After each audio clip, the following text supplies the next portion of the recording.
Hello, everyone, and welcome to Full Time to Travel Time. We're quite excited today because we actually have a new guest on our podcast, and this is someone we just met at TravelCon. Yeah, really exciting. Oh, let me introduce her. So I'm super pumped. So today, our very special guest is someone who has mastered the art of blending travel, culture, and human connection. Marina, I'm not going to try and say your last name. I'll save that for you.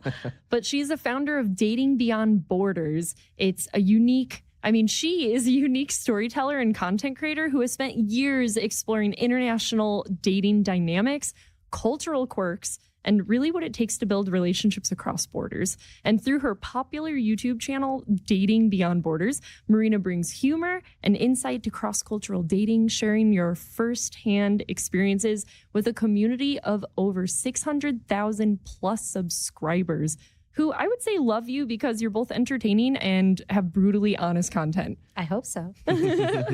So yeah, on today's episode of Full Time to Travel Time, we're going to dive into Marina's journey, what inspired her to start Dating Beyond Borders, your biggest lessons from dating across cultures, and of course, how travel has shaped your views on love and relationships. So Marina, welcome to the podcast. Thank you for having me, guys. I'm super excited to be here. Yeah, we're really excited to have you. And, this is just serendipitous in that we met you at TravelCon because Marina was one of the featured speakers there. And we just hit it off. And she had to fly out of Phoenix. And we're like, well, we have a condo in Phoenix if you want to stay for a couple of days. And everything worked out really well. It was good divine timing, I'd say. It was fate. And to help save money, because when we're traveling, who doesn't want to save some money? I agree, 100%. And Marina, tell us your full name. So my full name is Marina Yakovleva. Yakovleva. Am I getting it? Yakovleva. Actually, that's quite good. It's a Russian last name. Unfortunately, when I arrived to Canada, they didn't know how to write my last name well. So now they put an I at the front, which just confuses everyone. Wait, there's not naturally an I in front? No, should be a Y. Whoa, I learned something new today. Well, there you go. Well, technically, it should be Cyrillics, so it's a completely different spelling. Oh my gosh, altogether. You're just so confusing as a person. Who do you want to be? If only I knew. So we are very excited to have you on the podcast today, Marina, because I know a lot of our listeners are interested in being content creators or travel creators. And honestly, we've only met before you one other successful content creator, but you've been able to actually create this as your full-time job, which is just so impressive. And rare. I looked up that you have 215 million 100 million views. Say that number again. Essentially, almost 250 million views on YouTube. When you put it that's insane. That's quite impressive. Yeah. So, obviously you've been doing this for a while, but have really had quite a bit of success. And I'm really interested in knowing what was that specific moment for you or experience in your life that made you realize that you kind of approach cultures differently and wanting to really learn about the different cultural approaches of dating in different countries? Yeah, that's a great question. So I moved to Canada when I was 12, and I moved from Moscow, Russia. And when I moved to Canada, I kind of didn't feel like I fully belonged in a way. So a lot of people experience this when they move countries at a fairly young age, or older as well, obviously. And when I started dating in Toronto years down the road, I just didn't find that the dating scene really resonated with me, and I felt like something was missing. I started traveling in my early mid-20s, and I realized that dating actually differs so much around the world, and I started a blog about it, which I wrote under a different name, but essentially was my experiences with dating abroad. I never wanted to publish it under my name because obviously there's some personal stories in there. And so I really got to thinking about this. And I also realized that YouTube, especially at that time, was less saturated, but also there was a lot of talk about travel, different foods or museums or landscapes, but there was nothing about actually dating around the world. That was a niche that was completely, widely available. And so the more I got interested in this topic, the more I started thinking of an idea to film at least one video about dating around the world. So I was working in Panama, the country, not the city. And basically I got this idea to interview men from different countries about what dating is like in their countries. So I approached my friend and I said, I have this idea. Do you want to try this thing? Back then, this was like 2013, I think. We didn't properly have cell phones. So this was done with like a old school Canon camera. Yeah. Oh, wow. We went around, we talked to these guys. We got some indecent proposals during this. And we got, maybe 10 interviews from, with all these guys. And I was pumped. I was like, I have my first video. This is going to be amazing. You can go back. It's still on the channel to remind me of where I came from. But essentially, it looks like it was filmed in the 90s. Like, it's a terrible video. Comic font, sans like font, it's really bad. But this was the first time that I realized that this is what I wanted to do. And at this time, mind you, I was a high school teacher. So I was doing something completely unrelated to what I'm doing now. And I've never really felt passionate about anything. I was always really terrible at my jobs. I was a terrible waitress. I would spill things. I would forget things. Who determined that you were terrible? I knew it. I got fired a lot. I was not a good employee. And it's just because my mind works a little bit differently, I suppose. I'm not as organized as maybe other people are. But this is the first time where I was like, oh, I know what I want to be. I know what I want to do. It was like that moment when you fall in love and you realize this is your person. And this is exactly how I felt about this project. So I went back and I started working away at it. And of course, it was not a success for the first couple of years. I didn't know the first thing about what I was doing. The problem is I think I never sat down to say, okay, what is it exactly what I want to do? I was like, dating around the world. Okay, I don't know the format. I don't know, but I just know I want to do this thing. And so I made a lot of mistakes. And I can tell you guys if you're interested in the mistakes part of it, so that people can get it right when they're starting a YouTube channel. But essentially that, I got laid off from my job a couple of years later. And I decided I would do this full time. Essentially, I was scared to do this full time because I had at this point, I think, less than 5,000 subscribers. I had no income coming in. But I realized I didn't want to work a corporate job. And the day I realized that was the day I followed my friend. We were going around like looking for a job. And I went into a bank and I was helping her, get an interview with the bank. And I realized, oh God, I do not want to do this. Like, I would rather die than work in corporate or get another job in Toronto and just live this miserable life. Like, I have to make this work. Was that somehow the light bulb moment that was like, oh, I need to build this brand into something? Yes, big. that was it. Just that feeling of like, oh, I feel suffocated by this. I knew that I didn't want to get back to it, but I was scared because I was like, oh, I don't know. Can I make a living off of this?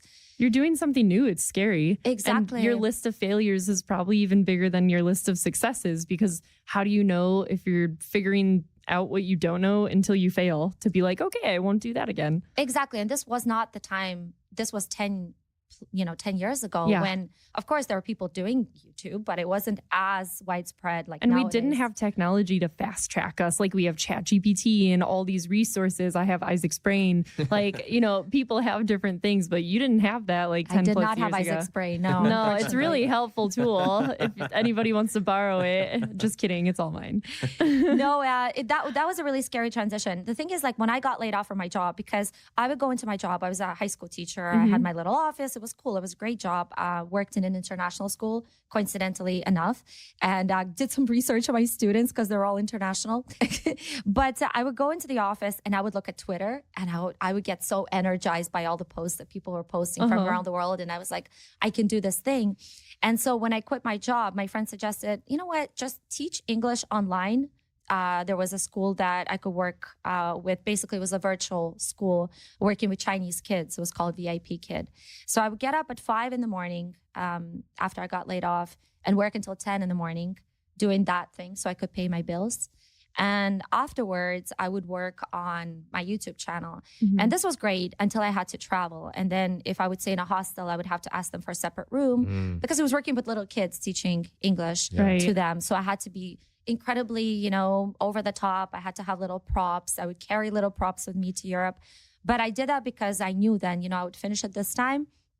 The rest of the time I can go out and I can film interviews and I can work on what I really love. And you don't know what's going to happen in the background of a hostel. Exactly. And now when we told you yesterday we had to wake up for an 8 o'clock meeting, you're like, you wake up so early? I don't take meetings before 10:30. You did say that. No, I definitely, there was a time where I would wake up at 5 a.m. I did that. Back in the day. Yes. So what was like the first big breakthrough video that you had? Can you remember it where you were like, wow, I'm onto something. I've made it. I've created something that like people really like and people are flocking to it. What was that first big breakthrough video? So I had a very well-known series called You Know You're Dating. Essentially, this series would be acted out by 2 actors. So it would be, let's say, an American guy dating a girl from another country or vice versa. Before that, my content was jumbled up. I didn't know what I was doing. And so I came up with this idea. I thought, what would be really interesting is to show people what the dating culture is like around the world, but to do it in a way that's actually fun and entertaining. Mm-hmm. And so the very first video that blew up was, you're dating an Italian woman when. And it was a funny video, not my greatest in terms of material, like not as heavily researched as the ones after it. But that one blew up. And then people started realizing, oh, she's doing this series. We know exactly what to ask her. Oh, do one on Germany, do one on France, do one on this country. And so that became my trademark thing, which was wonderful. But it's like, when you're an actor and you get pigeonholed into one role. Typecast. That's what my channel started being. It was like, no, don't do that thing. Do that, you're dating. Don't give me that video. Give me, we don't want to see you on screen. Give me, you're dating. And so that's another story of how I had to at some point stop that because it just wasn't in line with who I was becoming. I was growing older. And so I kind of lost interest in it over the time. But those videos, that series is what made Dating Beyond Borders what it was at the time. Oh, wow. Interesting. And it's so fascinating because you've been doing this for so long that you can probably watch your growth as a human, like as it goes along, because you have different series that really resonated with you at the time. And then as you grew, you're like, I'd rather explore this other element of dating or culture. Maybe you should make a new playlist that's like the different chapters of Marina. Yeah, that was definitely a chapter. That went on for many, many, many, many years. Yeah. And I've earned a lot of money from that series. And I really genuinely, I loved doing that because I filmed in so many different locations for that. We filmed a video in Iceland on dating Icelandic men and women.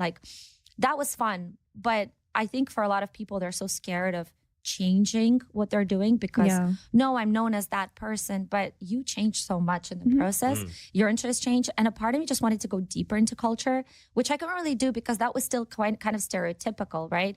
And I wanted to explore actual nuances. And that only comes if you're talking with people. Yeah. So that's more of like a documentary style. And really when you build like true fans, super fans, people who love your brand and you, like Marina, the face behind Dating Beyond Borders, I don't care what you do. I just want to follow you everywhere. Like I want to buy all the things that you have. And like those are the people you want in your community to help you grow. But it really brings us into the next question kind of perfectly though. Isaac, you want to lay it on her? So as Kim has written this out, so you're kind of famous. Am I? Have you ever been recognized on the street? And what was that interaction like? Oh, God. Yes. So I usually know where I will get recognized. So it happened at TravelCon a few times. Ooh. There was like a few fanboying boys. But usually this happens at meetups that are international. So if in Toronto, if I go to a meetup that's based around culture or language, chances are 100% someone's going to say, you're that girl from, they always say Dating Without Borders. I don't know why. With no borders. With no borders. But I have a funny story. I was in Bosnia with my mom. And we are sitting next to a couple. They're both Muslim. The woman is fully covered in black. She's eating, but she's eating through her hijab. Mm-hmm. And so we're saying oh, wow, that looks like a very conservative couple, right? Looks like he's kind of telling her what to do and stuff. But we got up to go walk, and the guy started chasing us. And he was like, I really love what you do. I watch Dating Beyond Borders all the time. And I thought, this doesn't make any sense. So that was one. And then there was a guy at the Turkish Bazaar, actually working in the Turkish Bazaar, that recognized me, which was a really cool one. The last time it happened, I was on a first date with my ex-boyfriend. And a guy walked by and he said like, oh, I love what you do.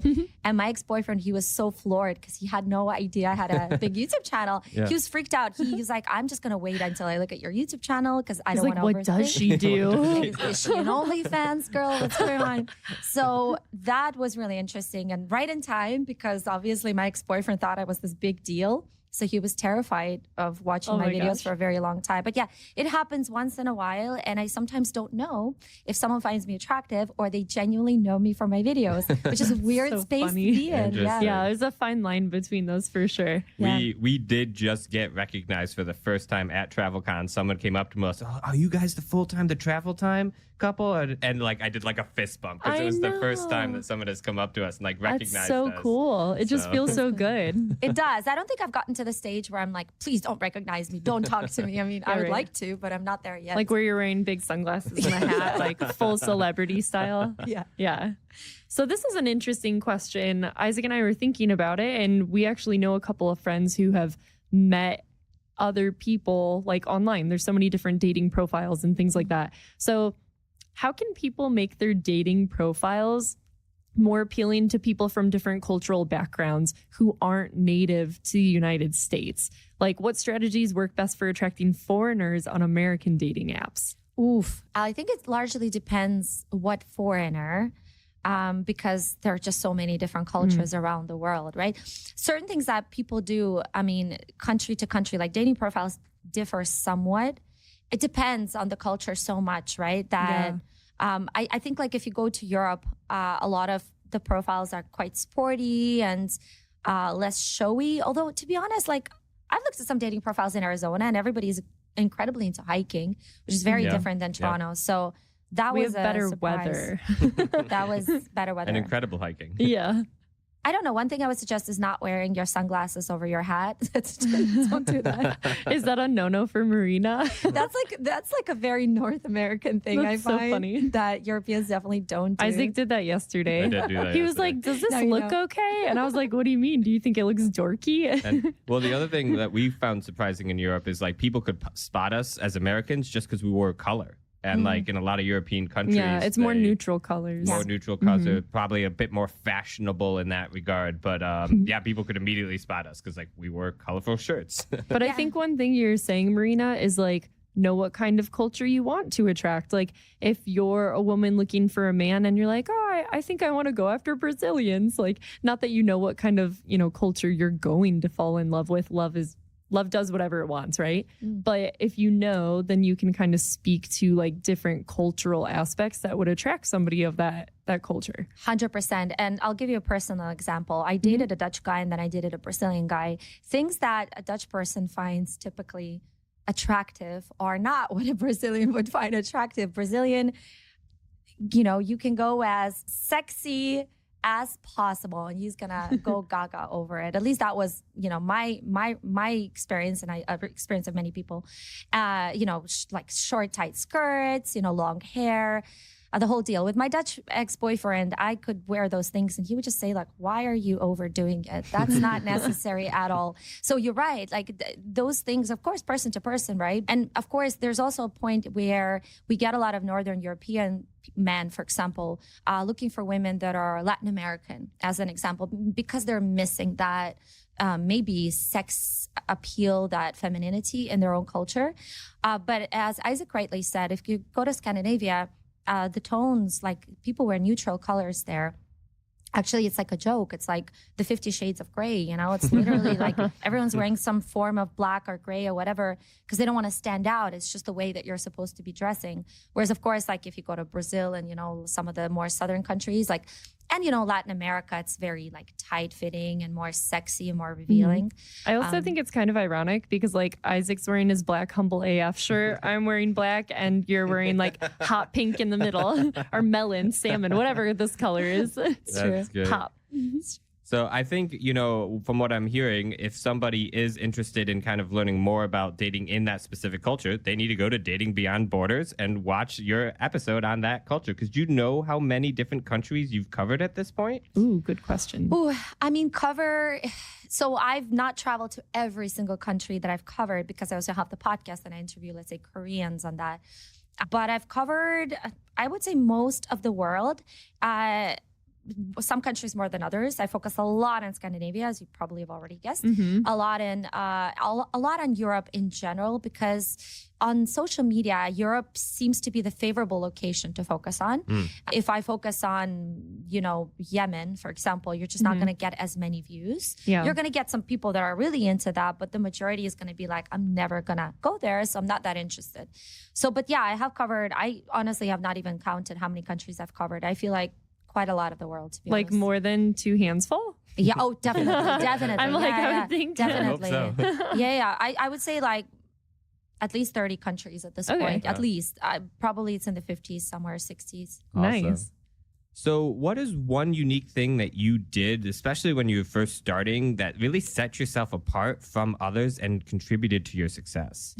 So one thing is, of course, the most important thing for me has been my niche, I think, because it's just that there's no one else focusing on my niche. So I'm the only one essentially focusing on, or I was focusing on dating around the world. I don't think there was anybody else. There were couples, there were intercultural couples focusing on that, but from a different standpoint, because I focus on so much of the world. So that's obviously giving me the positive advantage.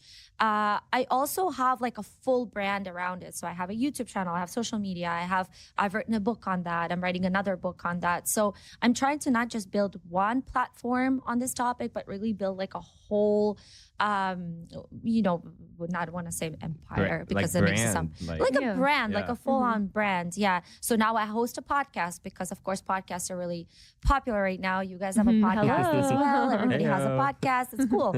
And podcasts allow you to get deeper in conversation with people. And so you have a specific audience that's willing to sit through a 1-hour video. And you have people that are there watching my YouTube videos, and you have people that are more interested in the reels. But I think because I've been in the game for such a long time and I've had to swerve so much. And actually a really, really important part that I can tell you about, I told you I had this series, You're Dating. At this point, I also would book out studios and we would have reaction videos with different cultures.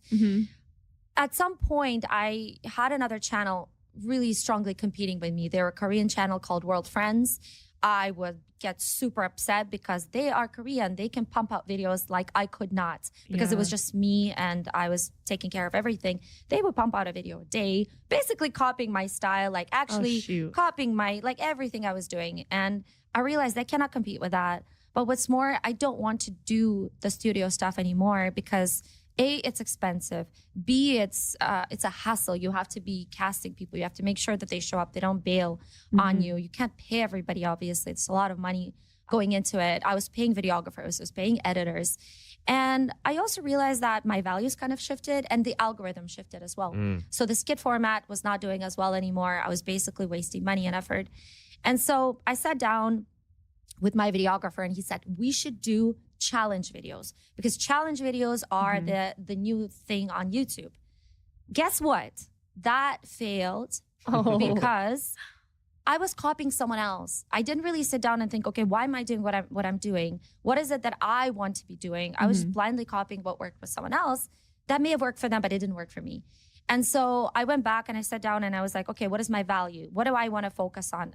Dating comes second, culture comes first. So cultural stuff is going to come first. Do I care about dating? Kind of, but I think connection is more important at this point, and also not just for me, but for everybody. We're all looking for connection. And so that dating goes into connection, friendship goes into connection. So that's my second.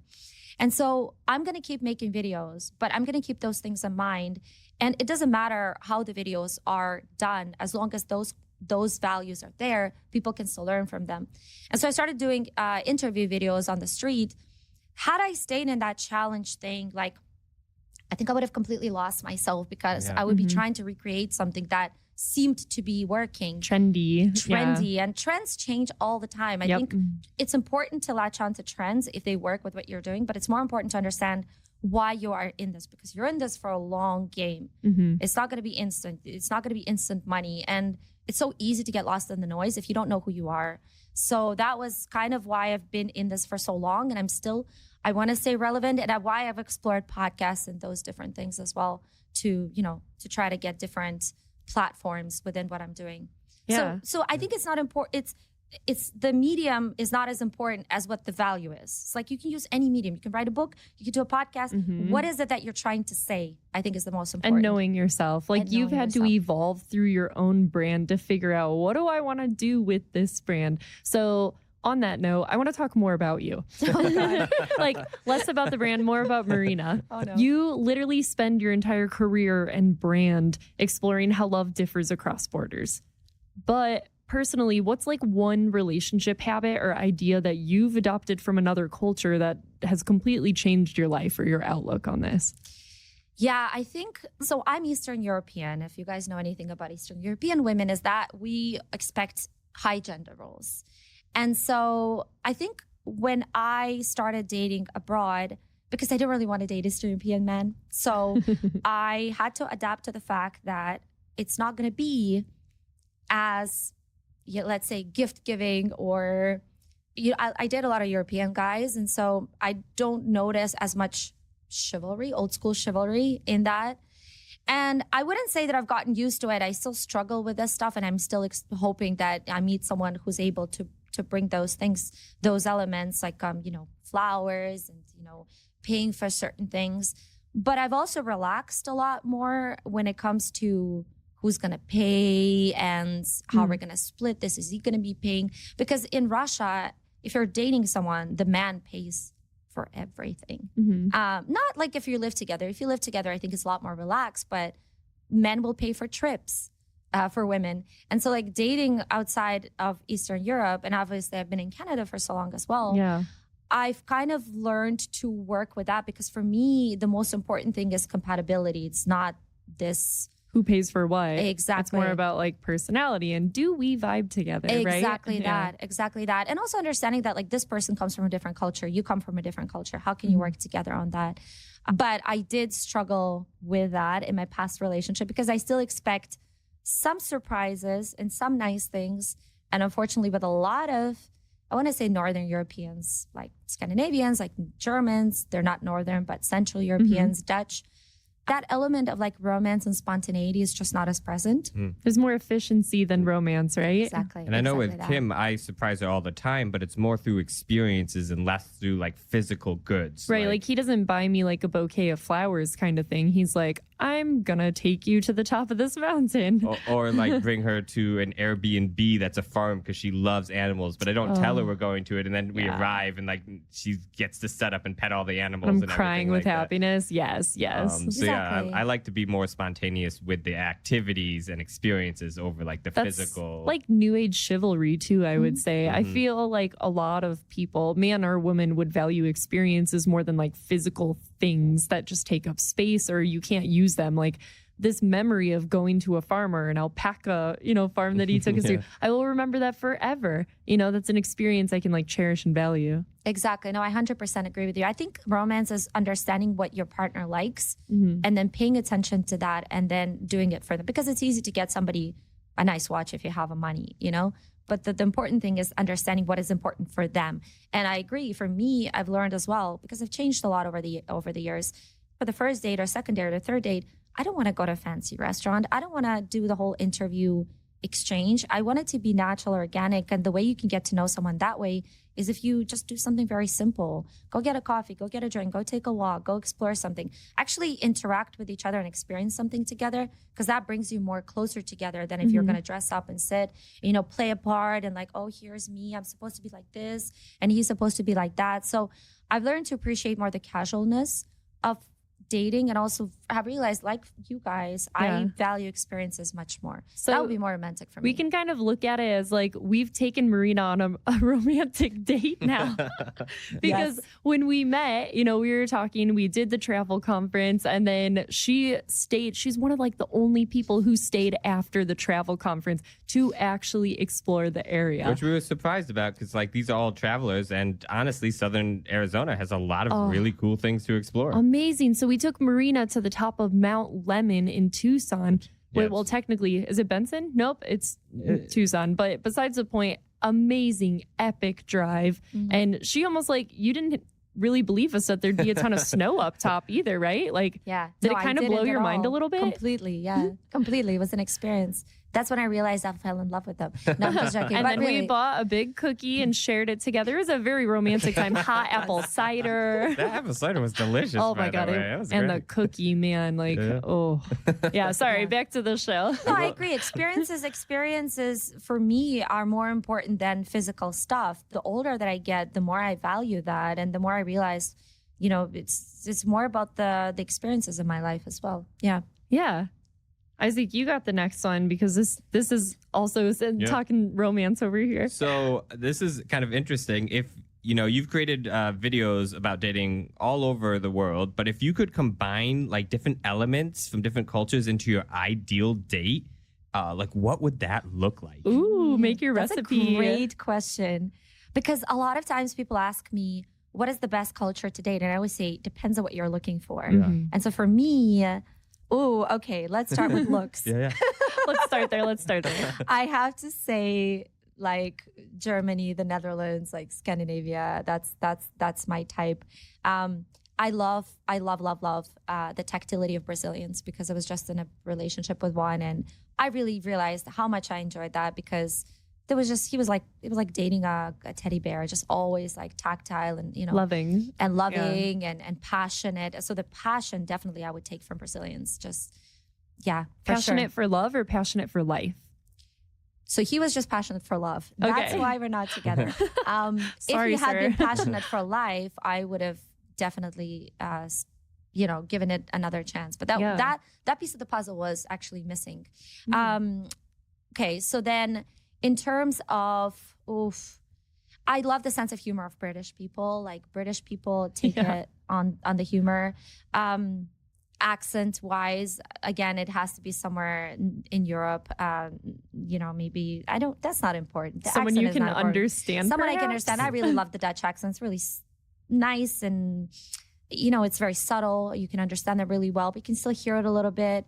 Can you do a Dutch accent? I cannot. No, it's incredibly difficult to do. I can't even imagine what it sounds like. I can't think of it right now. Honestly, when they speak, it's like they call it throat cancer, like actual Dutch language, because you have so many sounds that shouldn't be in one's That mouth. doesn't sound sexy at all. No, it's not. Throat But in cancer. English, no. So they'll sound like this. My ex used to watch Dutch news before we went to bed. It said, like, if you were Italian, I could tolerate this, but please don't. So funny. In terms of the accent in English, they sound really nice. Scandinavians as well. Uh-huh. I love Americans in their zest for life and just a lot of qualities. Like they're easy to get along with. And I really love that, because if you travel around the world, you have very specific cultures, but Americans are kind of, I want to say, somewhat neutral in that. Whereas like they can get along with a lot of people. Yeah. They're easy to get along with. They still have some chivalry, but it's not like extreme as if you're dating someone from Lebanon or Turkey. Like it's still somewhat in between. It's something that I can relate really well to. So I really love Americans. And what else are we missing? What about the food? Which culture has the best first date food? Ooh, first date food. That's a good question. Because you don't want something messy. Like if you're on a date, I don't want to be a mess in front of you. But also maybe I should get it out of the way and let you know ahead of time. Kim loves her food. And I'm not afraid to make a mess. I mean, I would say tapas are really good first date food. So I would say Spain. Although when it comes to Spanish men, they're not my cup of tea. And the reason I say that is because Spanish men, they have a very liberal culture. So they are very much about partying, having fun. And so they're not as commitment focused, which I think is a very, let's say, Eastern European thing, is like more commitment focused culture. A lot of cultures are not. And Spain is really, people confuse it with Italy. And I think Italy is a lot more commitment focused. It's more conservative. Whereas Spain is a lot more like, ya veremos, let's see. We can get married at 45. We don't have to get married ever. And so there's a lot of sex happening, but there's not a lot of actual deep soulfulness. And when it comes to conversation, I want to say the French, because they can be tricky, but they are deep. And I really love deep and passionate and curious and inquisitive. They're not afraid to argue, which can be a positive and a negative. But I like the depth. I don't like the confrontational aspect of the French. They can be quite confrontational, but you can have a great conversation with them, which is really, really important. I miss that conversation. I got yelled at pretty bad by a French man. That could also happen. Kim literally hid. She can speak French, and instead of helping me defuse the situation, she hid behind the door. I can speak French, and I was like, I am not dealing with conflict. Someone's going to say, like, how did she choose the French in anything? What is wrong with her? But really, the conversation. I also maybe like there are other cultures that are very deep in conversation. I like Italians as well, but I don't have this like crazy passion for Italians as the rest of the world does. Apparently Americans really love Italy and everything Italian. It's Europe in general. It's Europe. Like, that's why you said those videos of yours do the best. Or when you were starting out, it was like, oh, Yemen or Europe. Like, everyone knows Europe and people talk about Europe. I don't even know where Yemen is. You know, that's your point. And I think we're obsessed with the food of Italy, in part because it's actually, you can bring Italian food here better than French food. Like, French food we learned is super fresh, super like that day, what ingredients do you get? So the whole concept of exporting French food to America doesn't even make sense within their culture of food. Well, Italian food, you can bring pasta over here. You know, well, we Italian's only buy Italian imported pasta. Italian's much more simple too. Like, French is very passionate about the art of their food. Like, good gosh, when we told them that Isaac was lactose intolerant, like, can you please do this without cheese? The man held his heart and was like, I'm so sorry. How do you live? How do you live? He was like, no, if I can't put cheese on this, it will ruin the meal. You cannot have this meal. Like, that's how it was, because their art is their food. Like, that's the French. Yes, so passionate about it. I love that. But Italian, they're like, yeah, simple, delicious. They love their food. They love it. Every time I go on a date with an Italian, they're like, I don't think I want to eat Italian food. And then they're like, let me take you to an Italian restaurant. I'm like, but you said you didn't want to eat Italian food. And it's every single time. Or like online dating, they'll be like, Marina, you like pizza. I'm like, are you kidding? This is not a conversation I want to have with anybody. So they're very, they have a bit of a, Italians really think their food is the best. And I think Italian food is really good. But there are other countries where food is amazing. My favorite is Japan. If it was for the food, I would date a Japanese person. We've heard phenomenal things about food from Japan. Yeah. That and Georgia. Like, you are now the second person. I mean, in our last interview episode, if you check it out, you'll hear all about the khachapuri and all the best things in Georgia and all the names, the man named George from Georgia. Yeah, Georgia, for the food, I would date a Georgian then. Yeah. I really, really love food in Georgia. And I think it should be more well-known. There should be some good marketing done for I've never Georgia. heard anybody talk about Georgia before then, and now I'm hearing it left and right everywhere. Like, we've got to go find out. Georgia's the new Italy. You said food? We're going to Georgia. Yeah. So this is a pretty deep question as well. Again, really speaking towards you, Marina, but your YouTube success really requires vulnerability, right? And a level of you going up to strangers on the street, or however you set that up, right? But has there ever been a video or topic that you hesitated to post because it just felt like too personal or controversial? And how did you overcome that kind of fear? Oof. I've had a lot of moments where I'm the kind of person that doesn't want to be incredibly vulnerable on camera, because I think once people know, like, I don't talk a lot about if I broke up with someone on camera. I'm talking about it in your podcast. I will talk about it in a podcast. I'm a lot more vulnerable in podcasts. But if it's a YouTube video, I'm really, really careful about what I talk about, what I disclose about myself, just because I know it's a wonderful thing to do, but I think it can backfire as well, where you give too much away. There are definitely a lot of topics where I'm really careful on. There's a lot I hold back on. I mean, I just did a video about passport bros. How do you do that topic and not have people hate you somehow? It's really, really difficult, right? So you always have to be, I always try to be balanced and not too controversial. Though I think it could help maybe being more controversial. I don't like the backlash that I get from people. Yeah. It does hit me. In a lot of videos I do interviews, which is great because someone else is going to hate the hate. It's not me. Yeah. So that's wonderful. So I can say what I want to say, but through someone else's mouth, which is great for me. Because I talk about culture, I usually don't get so much hate. But of course, if I'm going to talk about my personal dating life, people start talking about my age and, oh yeah, she's been used. This is unfortunately the trend these days. We just did a podcast with another girl who's 40, and we talked about, is it too late to move countries at 40 and her dating life? And someone said, yeah, you're all used up. To her, to me, I'm not sure, to both of us. So says the guy on his couch, like, overweight, eating, whatever. Yeah. Like, those are the people. I know it's the culture of these days, which there's pluses and minuses to social media and having internet, right? Because if they didn't have this as a platform, then more people, I truly believe, would be outside doing things, experiencing real human connection. But at the same time, haters gonna hate, right? Who's living their best life? Marina is. Sometimes. But yeah, I applaud people who have very strong opinions because I see those people when I interview them on camera. And even sometimes I interviewed a guy and he was talking about, like he's Canadian and he doesn't want to date Western women. That was his thing. I had to cut out a few things of what he was saying because he meant it well, but I knew he was going to get killed on the internet. Oh. And even when I did cut that out, and he didn't say anything really crazy. He just said, like, I prefer to date Latinas. I feel like I don't get much appreciation from, Western girls. I pay for them, but they don't say thank you. Obviously, maybe there's a certain type of girls he's dating. Mm-hmm. But he got a lot of hate. And I just felt really, really bad for him. And I was like, oh, thank God I didn't say that because the comments you get are just brutal. People are really, really mean online. But what a wonderful person you are too, to not just do an interview and provide this kind of value to people, but also you just protected that man. Like you protected him from getting super bashed on the internet, it sounds like, which is really sweet of you. You know what? I thought so. And then he wrote me and he said, well, you should have mentioned that I was in a relationship with a girl for 3 years and I was in love with her. I said, this is a 40-second reel. Like I really cannot do wonders for you to say, oh, I'm a wonderful guy. I was there is a point to where I have to make it short, So people get sometimes upset. There was a German man I interviewed once upon a time, and he said that he said some things that were funny, but it was taken out of context. A couple of days later, the video went to 1 million views.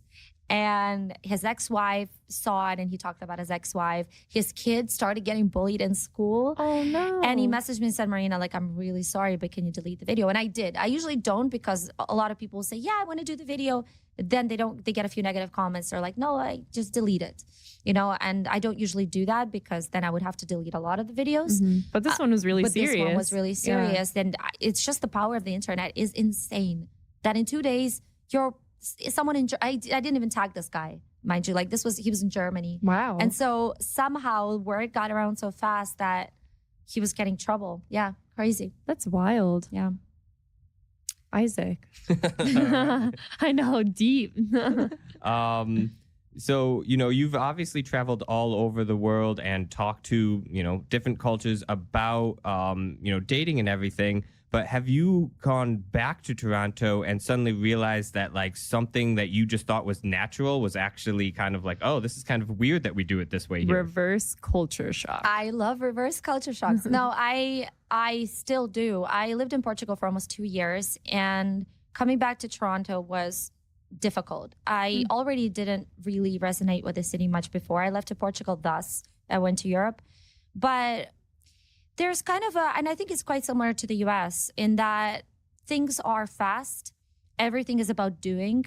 Everything is productivity based. And I don't know, Toronto just for me has started to lack soul since I came back. And I kind of dissociated myself from a lot of people just because I just wasn't excited anymore. So what Portugal had for me was it just had a very slow pace of life. It had, a kind of life where you could go outside in the winter and still do things without having to spend money. You can drink a cheap beer, you can sit on the beach, you can surf, you can, do certain things. And it had a slower pace of life. And I feel like people were a lot more spontaneous when it came to going out and doing things and nobody would rush you out. Mm-hmm. I came back to Canada and this was after COVID and we would have to reserve a space in a restaurant. And like 2 hours later, they would say, okay, guys, you need to leave. Or you would be reserving it for an hour and a half for brunch. And so that kind of thing started to really get to me. And also people seem to be in a rush to get home to do what? I'm not really sure. Yeah. It did help that, of course, I was surrounded by digital nomads, expats in Portugal. People wanted to do things. You could text someone the day off and say, hey, I'm at the beach working. You want to come? And people would come, like my friends would come and join, and then we would go do something else.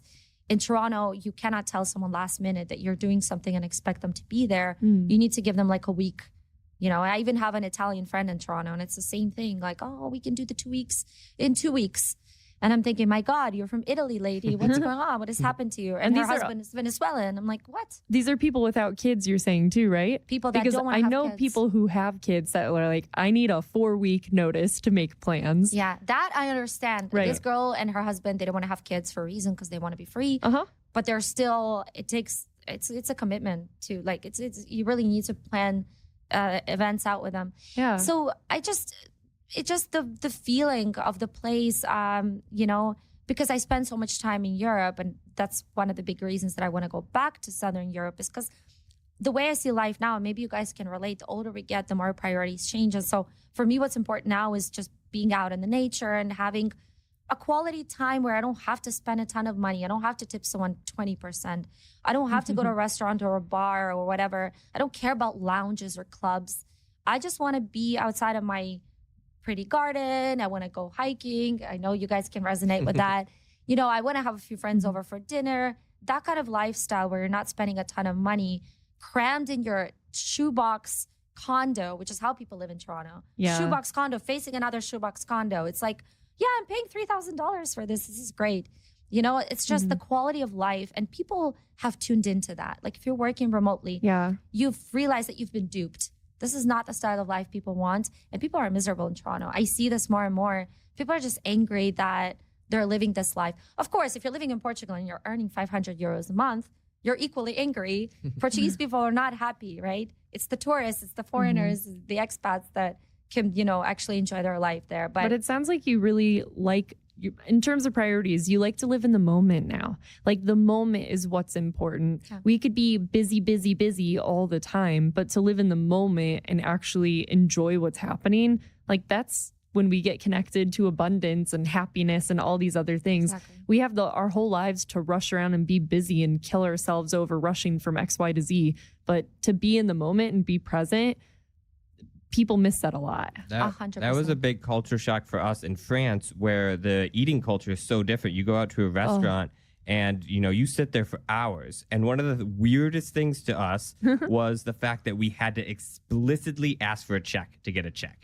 They would come up and say, "How's your meal?" We'd be like, "Oh, it's great. We're all finished up." You won't get a check. Nope. You know, you have to specifically ask for it or you will not get it. They're like, was the food good? We're like, yeah. And then they walk away. They'll take your plates maybe and walk away. But unless I'm like, je voudrais l'addition, s'il vous plaît, then they don't do anything unless I explicitly ask for the check. And that was such a culture shock for us, because here in America, and especially when we came back, we really noticed it, is like as soon as you're done eating, even if you have a little bit left on the plate, they're snagging that plate out of there. I wanted that one French fry. Right? They snag it out of there. They get the receipt as soon as they can to you. You know, no rush, but here's your receipt. Get out of here. You know? Yes, and it's a very passive-aggressive tone. Would you like anything else? It's like, you know you need to go at some time soon. Or you need to order something else and spend more money. Yeah, so that was a big culture shock for us, just that difference in like, you know, you go and you know, in France as well, it's like you don't take things home. You're expected to order and eat everything you order. And if you need to sit there for 3 hours to do that, they're fine with that. Yeah, which has its drawbacks as well. Like in Italy, I remember when I was teaching those Chinese kids, I would try to get coffee to get me through my day of work. You cannot get through a day of work with this much coffee. I'm sorry, you really can't. And I don't have the luxury of sitting and drinking in a bar. I'm not an 80-year-old Italian man. So I need to take it back to the hotel. But there's no way to do that because they don't have big cups of coffee. They just shoot their tiny little espresso and then they walk away from the front. Like literally, they won't even sit down. Like a man came to the counter in Italy, shot his tiny espresso, went, I don't know, somewhere else. And maybe he came back for a second round a little while later and shot it and then walked away again. Exactly. And at some point, I really wanted a cup of tea. And don't ever try to get tea in Italy. Maybe now it's better. But when I was shame there, you. oh my God, she did shame me. She didn't even put enough hot water. And I said, could you add hot water, which is free? She looked at me like I just basically pooped on her. And she was really you angry. pooped on her country. There's a specific time on when to have coffee, what kind of coffee, depending on whether it's afternoon or night. Yes, cultural, you should know better, right? Exactly. So that's I think the issue with Italy is you cannot have cappuccino after this time. You cannot mix your food. You can have. There's a lot of rules around food, which it's just sometimes you just want a cappuccino, you know? Yeah. So those things are France. I think they can be especially difficult with, you know, taking away things. You can't take something away. So I think the US and Canada are great for that reason. We have wonderful customer service, wonderful, unfortunately, the tipping culture makes it less thrilling. And the other day, culture shock, speaking of, I had a culture shock in the US where we were expected to tip. We were ordering from the phone. There was no server coming to get our order. We ordered from the phone and it asked us to leave a tip. Yeah. I don't even know what the service is like. You're like, where's the tip going to who? The robot? Exactly. And a friend told me in Meredith, she said she was expected to tip a massage robot, like a massage chair. There was a tipping option to tip a robot. So I think it's gotten out of hand, unfortunately. Yeah, I think that's a big many one. Americans would agree with you. I think all Americans are in support of servers being paid a good living wage because they work hard. But the tipping culture has just gotten a bit out of hand. And not all the tips I have learned in America go to the people who are serving you. Like the business is taking some of that tip. Even when I worked in a bowling alley as a chef for 2 years, I would earn big, fat, beautiful looking tips. I'm like a kid. This was great. But then I'd have to give half of it away. And I was like, oh, so crushed. She would have to Like, split it with the other server who, as what Kim told me, like she didn't really She sat care on about her her butt a lot. job and she didn't really, try and give great service. And they hear Kim's great service tips, so half of them are going to her instead. That's a bummer. Yeah. Yes, yeah. Yeah. All right. Now it's time to play a game. Yeah. We want to talk culture shocks because, I think they're really fun. And when you have a culture shock, it's like, oh, I've never thought about the world in this way. And it just really kind of makes you rethink, how you've perceived the world, which is one of the reasons I love traveling. So, Kim, you want to start off the culture shock? I'll tell you the name of the game. Isaac's going to explain the rules because I always goof this part up. It's the worst. This is the rapid fire question game. Bow, chicka, wow, wow. Because it's like dating, All right. So the rules of this game are simple. We're not looking for the correct answer. We're looking for the first answer that pops into your head. Which is going to be hard for Marina because I know she loves talking. And I do want whoever asked the question, both other two people will also answer it. Wait, say that part again. So it's not just Marina answering. Oh. If I ask it, you two will answer. And if you ask it, well, I'll answer it. And you and I will take turns, Isaac. All right. All right. Kick it off. I will kick it off. What is the most surprising dating custom you've encountered? Oh, God. No thinking aloud. Oh, no. What is the most surprising dating custom? Oh, honestly, this is a few years back, but I like to remember this one. I went to Iceland and I realized that they sleep around a lot with each other. They're like the top when it comes to, apparently they have the most STDs in the world. I'm not sure if that's all still true. But they're also it's a tiny island. They had this app that would determine if you're closely related, if you're like that's safe. cousins, right, before you actually get in the sack. I don't know if people still use it or if they use it at all. But it used to be a thing where, you get on the app, it's called Islandingabok, and you determine if you're actually related. But what was interesting, because it was the first country, it was like the most feminist country in the world at the time that I went a few years back. And it was the most sexually open country in the world, which is surprising because when you think of Iceland, you think of reserved people. Yeah. But yeah, weird. Crazy. Very interesting. Isaac, what about you? Most surprising dating custom? Yeah, I know. When I was living in Australia, I was dating a Indian woman from Bahrain, and I did not realize how much after dinner you go and you smoke a hookah, and that's like very prevalent in many Indian cultures, and like that was something I had just never been aware of or had known, and it was like a very common thing after dinner. You get together and you smoke a hookah. So, yeah. Very interesting. All right. Which country's dating culture do you find the most intriguing? Oh, God.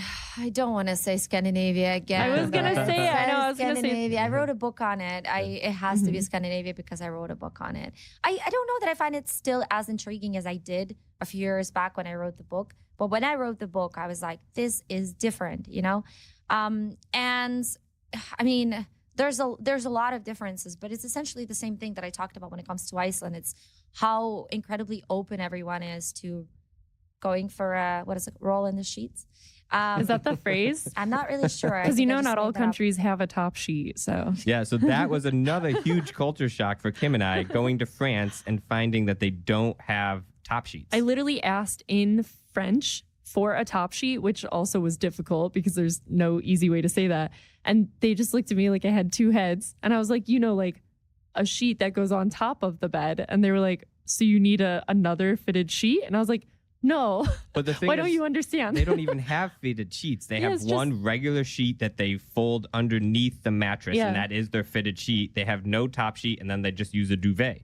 And to us, that was like the wildest thing. But Isaac looked it up on what their cultural thing was. Yeah. And who knows? We didn't get this from a direct person. But basically, it was like a Reddit thread. Yeah, basically, what was it? We learned that they don't want to roll around in the sheets actually and get tangled and like choke or suffocate or from what I read on the Reddit thread, a lot of French people find it too constricting to have a top sheet. For like us, it's really helpful because the duvet can be heavy and hot. You know, we want to be able to have just that one sheet if it's hot outside. So actually, if you're French culture and you're listening to this, can you comment and find us on social media and let us know if this is a real thing, like why you don't have a top sheet? We'd love to know. And we did find because it was quite hot, some of the areas we were in France, where they will take the duvet, like the inside of the duvet out, and they'll just use the outside of the duvet as a top sheet. But like, top sheets are pretty legit. Check them out. Check them out. All right, next question. Marina and Isaac, what is your favorite pickup line or technique that you've experienced or heard? Oh, Isaac, you go first because I can't think of one. Mine's terrible. I've tried it twice. I've gotten the ladies to laugh twice, and I have not gotten a number either time.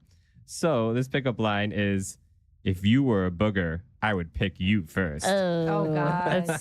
No, your plastic cup method with the string, that one is a better one. So you've probably never seen this. Tell me if you've ever seen this technique before done. So my buddy Ruan and I, we decided we wanted to try something different in like talking to women at the bars in Buffalo when we were in college. And so the old game telephone where you connect two plastic cups with a string?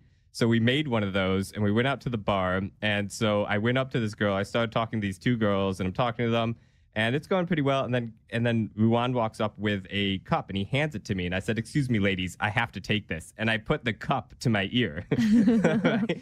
And so Ruan's standing like 3 feet away, connected by string and two cups. And she's like, "Tell her she smells nice." And so I was like, I took a big sniff and I was like, "You smell really nice."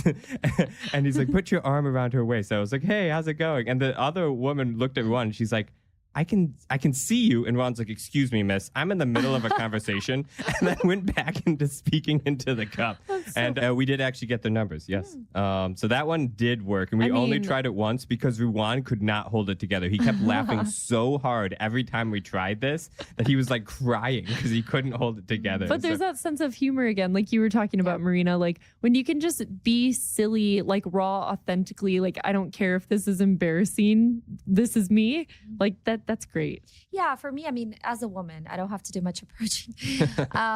Or nor do I get approached because nobody approaches anybody anymore.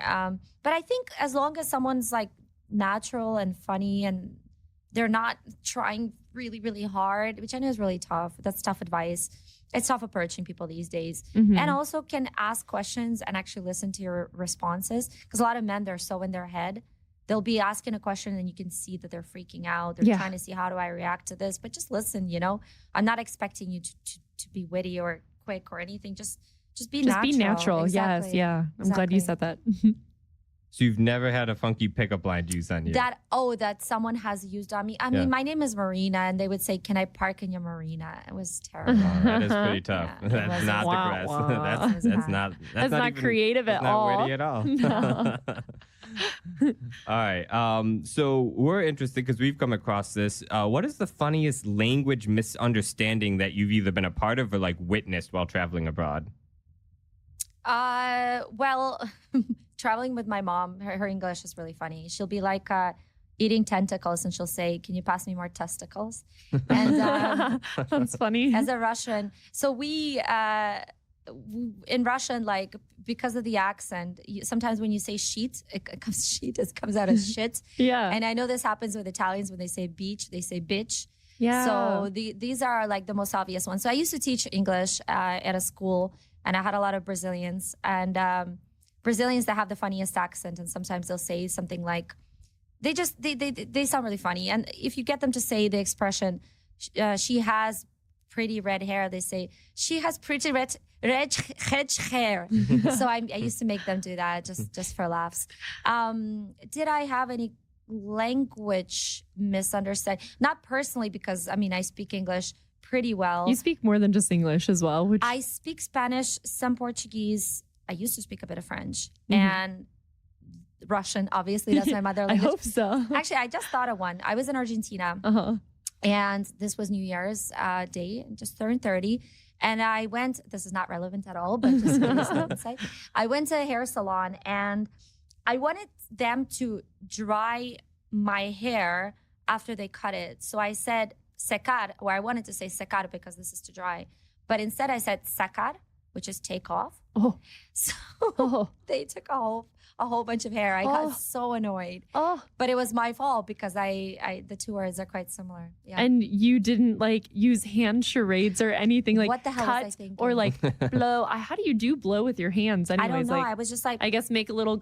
Maybe don't make a gun. Actually, right? now that I'm thinking about it, I'm like all the hand signals are wrong over good, here.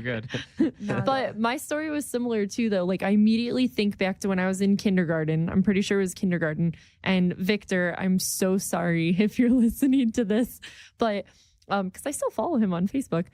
He's Nigerian, so again has that like really thick, beautiful accent.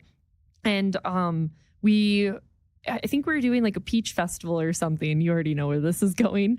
And he said peach. And I was like, oh, he's saying the B word. And so I'd go to the teacher. I was like, he's saying the B word. Like, I'm Miss Tattletale. Sorry, guys. Like, I'm just that kid. And I was like, he's saying a bad word. And he said, I say peach. I say peach. And he just keeps screaming it louder and louder. And like the teacher's like not knowing how to handle this because like he just kept yelling peach really loud, but it sounded like peach, peach, peach. Like, it was just like, dang, sorry, Victor. You were Tattletale. I know, man. I was the worst. All right, we have the final question. You laying it down? Oh, yeah. What is the most underrated country for romance that nobody else talks about? oh God, underrated country for romance. Well, I don't know if it's underrated and I don't know if it's romantic, but Argentina, like I just talked about Argentina. So is it underrated? I feel like you guys know about I don't think it's underrated, really. But I don't think of it as the number one, like most romantic. Well, like of everyone course. always thinks of like European romance cities, Italy, Exactly. France, things like that. So in terms of romance, so yeah, because they're more like tactile, like you said. yeah, like more... exactly. They're just they're full on. I don't know if that's romantic, but if you're a woman and you want to get hit on like you've never been hit on before, go to Argentina because What a sales pitch. men will go up to you and they will promise you the world. And well, it's not going to happen, but maybe it might. Yeah, you never know. And to make sure we wear something sexy, right? Isn't that the... Don't do that because you're not going to get out alive. No, Argentinian women are not, they're not very, well, I guess it depends as well, but they're not like Colombian women, right? They're a little bit more European in the way they dress. And Argentinian women know that they need to be really firm with men. So like a foreigner like us might go to Argentina and they're like, hey, are you interested in this? And we'll say like, oh, no. And so men there, because they're so used to women being like, no, I'm not interested. They know that they have to try harder. And so like just the no is not going to cut it. You have to be like, hell no, I'm not interested for them to get the point, because these guys, they're persistent. And I've had men approach me and say, I would move cities for you without even knowing me. And then they would turn to my friend and they would do the same thing to her. And to Once you another said no. friend. Once I said no, they would just go around the circle. I've had a guy run up to my friend and forcefully kiss her. That happened. Oh, geez. Though I think he was Brazilian. But they're really, really intense. So if you're looking to, very attractive people as well. So if you're looking to get swept off your feet, just really be careful about buying into that, because it's it doesn't mean much. But And make sure you have the willpower to say no if you're going to put yourself in a country like that. exactly, you have to be a lot of women come because they're missing romance back home and they're just eager to say, oh, maybe to whatever, because they're not sure. And then, then you get in trouble that way. I don't know if there's any other countries that I would say are not well known for romance. I would say Lebanon. Men there are very smooth. They're like the French of the Middle East. If you know anything about Lebanese men, they will really up the the game, they'll I very didn't know chivalrous. this. What? I didn't know this. Very chivalrous, very Iranians are the same, but Iranians, women expect a lot from men. So men know how to deliver. As apparently Korean men as well, they are incredibly, texting you all the time, calling you all the time, and really putting in a lot of effort. But definitely Middle Eastern men and Turkish as well. Yeah, that whole part of the world. Interesting. Very cool. Yeah. Alrighty. Well, we are gearing up more towards the end of the show now, but I think this is a great time to ask a small favor of everyone who is listening. If you have enjoyed the show today and having Marina on and hearing her exciting and very interesting lifestyle, right? Then do us a favor and please leave us a review on whatever listening platform you're listening to us right now.